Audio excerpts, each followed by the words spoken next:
Hello my dear स्वीटार्ट्स, कैसे हैं आप सब। आई होप आप सब बढ़िया ही होंगे। और अभी तक आपने इसका प्रीवियस पार्ट नहीं सुना है तो सुनकर आइए, तब तक हम आगे बढ़ते हैं। तो हमने सुना था कि आद्या आरुषि के घर गई हुई थी, जहाँ पर आद्या आरुषि को बहुत परेशान करती है। देन वो उधर से डिनर करके वो निकल जाती है अपने घर के लिए। यहाँ घर जाते जाते आद्या अपने मन में सोचती है, आरुषि तुम्हें मुझे माफ़ करना ही होगा और मैं तुमसे माफ़ी मांग कर ही रहूँगी, फिर चाहे उसके लिए मुझे कुछ भी करना पड़े।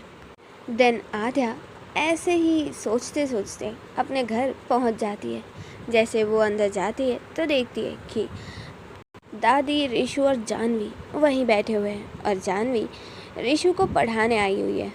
देन आद्या दादी के पास जाती है। दादी उसके हाथ पर वो चोट देखती हैं और कहती हैं, अरे बेटा ये क्या हुआ, कहाँ लगा लिया। तो आद्या कहती है, अरे कुछ नहीं दादी, वो बस ऐसे ही लग गया। देन आद्या रिशु से मिलती है और कहती है, और क्या चल रहा है रिशु, पढ़ाई कैसी चल रही है। तो रिशु कहती है, दीदू बहुत अच्छी चल रही है। देन आद्या जानवी की तरफ देखती है। जानवी खड़ी होती है और कहती है, हेलो कैसी हैं आप। आद्या कहती है, हाँ मैं ठीक हूँ। देन जानवी कहती है, और ये चोट कैसे लग गई आपको। आद्या कहती है, कुछ नहीं, बस तुम्हारी फ्रेंड का ध्यान अपनी तरफ खींचना था। इतना कहकर आद्या वहाँ से चली जाती है और जानवी एक स्माइल करती है। जानवी जब स्माइल कर रही होती है तभी रिशु कहती है, वैसे मैं एक बात बता दूँ आपको कि जब कोई अकेले अकेले स्माइल करता है ना, इसका मतलब होता है कि वो किसी की बात सोच के हंस रहा है, और अगर ऐसा नहीं है तो शायद वो इंसान पागल है क्योंकि वो अकेले अकेले हंस रहा है। तो जानवी कहती है, तुम ना ज़्यादा बोलो मत और अपनी पढ़ाई पे ध्यान दो, सॉल्व करो ये क्वेश्चन। देन रिशु हंसने लगती है और देन वो अपना काम करने लगती है। देन जानवी रिशु को पढ़ाने के बाद वहाँ से चली जाती है। इधर आद्या जब उसने रूम में एंटर लिया था तो ड्रेसिंग टेबल पर उसे आरुषि दिखती है। तभी आद्या कहती है, तुम यहाँ पर, तुम वापस आ गई, मतलब तुमने मुझे माफ़ कर दिया। और ऐसा कहकर वो आगे जा रही होती है। तभी वो आरुषि को जैसे ही छूने जाती है, आरुषि गायब हो जाती है। देन आद्या अपने सर पर हाथ रखती है और फिर वो फ्रेश होने के लिए चली जाती है। फ्रेश होकर बाहर आने के बाद उसे अगेन आरुषि दिखाई देती है काउच पर। वो फिर से कंफ्यूज हो जाती है और फिर से कहने लगती है, आरुषि क्या तुम सच में हो ना, मतलब तुमने मुझे सच में माफ़ कर दिया है। और ऐसा कहकर वो अगेन आगे जाने लगती है। देन वो उसे जैसे ही छूने वाली होती है, आरुषि अगेन गायब हो जाती है। इस बार आद्या अपने सर पर हाथ रखती है और कहती है, यार क्या हो गया है, चोट मेरे हाथ पे लगी है और असर मेरे दिमाग पर हो रहा है, जहाँ देखो वहाँ पे ये दिख रही है। देन इसके बाद आद्या सो जाती है। नेक्स्ट मॉर्निंग आरुषि उठती है और देन फ्रेश होकर चेंज कर कर नीचे आती है और अपनी माँ से कहती है, माँ मैं जा रही हूँ, मुझे बहुत अर्जेंट काम है। तो आरुषि की माँ कहती है, अरे इतनी सुबह सुबह कहाँ जा रही है। आरुषि कहती है, हाँ माँ मैं बस आ जाऊँगी। तभी वहाँ पर आरव आता है और आरुषि से कहता है, दीदू आप कहाँ जा रहे हो। आरुषि कहती है, गुड मॉर्निंग। तो आरव भी कहता है, गुड मॉर्निंग, पर आपने मुझे बताया नहीं कि आप कहाँ जा रहे हो। आरुषि कहती है, मुझे बहुत इम्पोर्टेंट काम है तो मैं वहीं पर जा रही हूँ। आरव कहता है, ओके दीदू, लेकिन जल्दी आना, आपको पता है ना आज बदी आने वाले हैं और हम गेम खेलेंगे।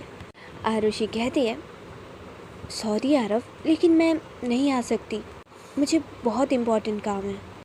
आरव कहता है, अरे दीदू लेकिन आज तो सैटरडे है ना।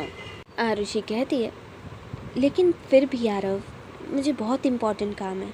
और देन वो वहाँ से निकल जाती है। बाहर जाने के बाद वो मन में सोचती है, आज मैं पूरे दिन जानवी के घर ही रहूँगी, मैं यहाँ नहीं आने वाली। बेसिकली आरुषि वहाँ से निकली थी ताकि उसे आध्या का चेहरा ना देखना पड़े। दूसरी तरफ आध्या जो जल्दी से उठती है और देन फ्रेश होकर नीचे आती है। वहाँ पर वो अपनी दादी से और ऋषु से मिलती है। तभी आध्या दादी से कहती है, दादू क्या हुआ है, आप कुछ खा क्यों नहीं रहे हो? दादी कहती है, अरे नहीं बेटा, ऐसे ही। आध्या कहती है, ओके दादू, लेकिन आप प्लीज़ आप कुछ खा लीजिएगा और अभी मैं जा रही हूँ, मुझे काम है। देन आध्या वहाँ से निकल जाती है। देन आध्या जब कार ड्राइव कर रही होती है तभी उसे सैम का कॉल आता है। सैम कहता है, हेलो आध्या, वो मीटिंग है ना? तो आध्या कहती है, सैम सुनो, सारी मीटिंग कैंसिल कर दो या तो फिर तुम खुद संभाल लो, मुझे आरुषि के पास जाना है। तो सैम कहता है, लेकिन आध्या लेकिन वो चेक करने जाना था ना। आध्या कहती है, सैम मैंने जितना कहा है उतना करो ना, तुम संभाल लो वो सब, ओके? और देन इतना कहकर आध्या कॉल कट कर देती है। देन वो मन में सोचती है, आरुषि आज तुम मुझे माफ़ करके रहोगी, देखना तुम्हें मुझे माफ़ करना ही पड़ेगा। देन आध्या आरुषि के घर पर पहुंच जाती है। वहां जाने के बाद आरुषि की माँ को वो गुड मॉर्निंग कहती है और देन वो आरव की तरफ देखती है और कहती है, हेलो लिटिल चैम, कैसे हो आप? आरव कहता है, हेलो बडी, कैसे हो? आज हम गेम खेलेंगे ना, चलिए ना खेलते हैं। आध्या कहती है, हाँ हाँ, हम गेम खेलने तो आए हैं यहाँ पे। देन आध्या इधर उधर देखती है और फिर आरव से कहती है, वैसे लिटिल वन, आपकी दीदी के रूम में हम गेम खेलें क्या? तो आरव कहता है, ओके चलिए खेलते हैं। देन वो दोनों आरुषि के कमरे में जाते हैं, लेकिन आरुषि वो तो वहाँ पे थी ही नहीं। देन थोड़ी देर होने के बाद आध्या आरव से कहती है, लिटिल जैम, वैसे एक बात तो बताओ, ये तुम्हारी दीदी कहाँ पर है, दिख ही नहीं रही है? तो आरव कहता है, वो तो सुबह ही चली गई। आध्या जैसे ये सुनती है वो खड़ी हो जाती है और कहती है, क्या चली गई? अब जब आध्या ऐसे अचानक से खड़ी हुई थी तो आध्या की गोद में आरव बैठा हुआ था।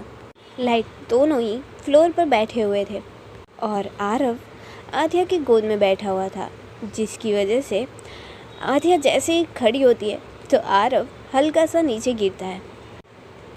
तो आरव कहता है, आउच बदी, क्या कर रहे हो? लग गई मुझे, मेरे बम पे बहुत जोर से लगी ना। आध्या कहती है, ओ सॉरी। और देन आध्या आरव को खड़ा करती है और कहती है, हाँ अब बताओ, तुम्हारी दीदी कहाँ चली गई?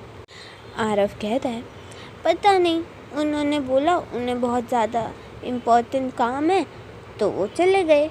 लेकिन बदी, आप तो मेरे साथ गेम खेलने आए हो ना, तो आप उनके बारे में क्यों पूछ रहे हो? तो आध्या उसे कहती है, लिटिल चैम, अब वो मेरी वाइफ है ना, तो मुझे उनका पूछना पड़ता है ना कि वो कहाँ है, कैसी हैं। तो आरव कहता है, ओह अच्छा। दूसरी तरफ आरुषि जो कि जानवी के घर पर पहुंच चुकी थी और जानवी बस अभी तक सोकर उठ ही रही थी। तो जानवी कहती है, अरे आरुषि, इतनी सुबह सुबह? तो आरुषि कहती है, उठ जा, देख टाइम क्या हो रहा है। जानवी कहती है, हाँ ठीक है यार, तू बता तेरा यहाँ आना कैसे हुआ? तो आरुषि कहती है, अरे यार मैं क्या ही बताऊँ, ये आध्या कल हॉस्पिटल पहुंच गई और जब मैंने उनसे बात नहीं की तो उन्होंने हाथ पर चोट लगवा ली और मुझसे इलाज करवाया, और आज वो आरव के साथ वीडियो गेम्स खेलने आई हैं मेरे घर पर। मैं नहीं चाहती कि वो उधर रहें, मैं नहीं देखना चाहती उन्हें। और वो देव मुझे कल मिलने के लिए बुला रहा था, पता नहीं क्या प्रॉब्लम है इन दोनों की। तो जानवी कहती है, अरे यार शांत हो जा, वैसे एक बात तो बता कि उसने जब आध्या ने खुद को हर्ट किया तो तुझे कैसा लगा? आरुषि कहती है, ऑफ कोर्स यार, मुझे क्यों ही अच्छा लगा। नहीं, ये सब छोड़, तू मुझे ये बता कि ऐसा कौन करता है? खुद का हाथ कट कौन कर लेता है? ये कोई अच्छी बात होती है? बिल्कुल अच्छी बात नहीं होती है। जाह्नवी कहती है, हाँ बिल्कुल अच्छी बात नहीं होती है। जाह्नवी कहती है, वैसे आरुषि, मुझे लगता है कि आध्या कुछ फील करती है तेरे लिए। तो आरुषि कहती है, वो नकचड़ी, वो खड़ूस इंसान ना किसी से प्यार नहीं कर सकती, समझी तू? जाह्नवी कहती है, पर आरुषि, मैंने ये तो नहीं कहा कि वो प्यार करती है, मैंने तो जस्ट बताया तुझे। ठीक है, तो सुन, तू जानना चाहती है ना कि आध्या तेरे लिए फील करती है या नहीं, तो तू देव के साथ वैसे ही बिहेव कर जैसे तू बिहेव करती है, और देन तू आध्या का रिएक्शन देखना। आरुषि कहती है, नहीं, मुझे कुछ नहीं जानना। जाह्नवी कहती है, ओके फाइन, ठीक है, तुझे नहीं जानना कोई बात नहीं, लेकिन अब बता, अब क्या करना है? आरुषि कहती है, अब क्या करना है? वेट करो जब तक वो मेरे घर से जाती नहीं है। दूसरी तरफ आध्या जो अपने मन में सोच रही थी, मिस आरुषि, तुम मुझसे भाग रही हो? हाँ, कहीं तुम मुझे माफ़ ना कर दो, इसी वजह से तुम घर से निकल गई। कोई बात नहीं, मुझे माफ़ तो करना ही पड़ेगा तुम्हें।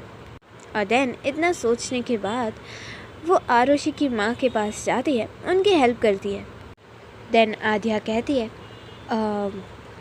माँ, क्या मैं आरुषि को घर ले जाऊँ? तो आरुषि की माँ कहती है, हाँ बेटा, तुम्हारी वाइफ है, तुम्हारी मर्ज़ी। तो आध्या कहती है, नहीं माँ, वो आरुषि आपको बहुत मिस कर रही थी ना, तो अगर मैंने कुछ कहा तो वो नहीं आएगी, लेकिन आप अगर उससे कहेंगी तो शायद वो आ जाए। वो क्या है ना कि दादी बहुत मिस कर रही हैं अपनी बहू को, और साथ में रीशु भी एक ही चीज़ कह रही है कि भाभी कब आएंगी, इसीलिए। तो आरुषि की माँ कहती है, अच्छा, मतलब दादी और रीशु मिस कर रहे हैं। कोई बात नहीं बेटा, मैं उसे कह दूँगी, वो आज शाम को ही घर आ जाएगी। तो आध्या कहती है, नहीं माँ, मैं उसको लेने के लिए कार भेज दूँगी, या मैं खुद आ जाऊँगी। दूसरी तरफ आरुषि, जो कि जाह्नवी के साथ ही बैठी हुई थी और बस इधर उधर की बातें ही कर रहे थे ये दोनों। दूसरी तरफ रीशु और उसकी दादी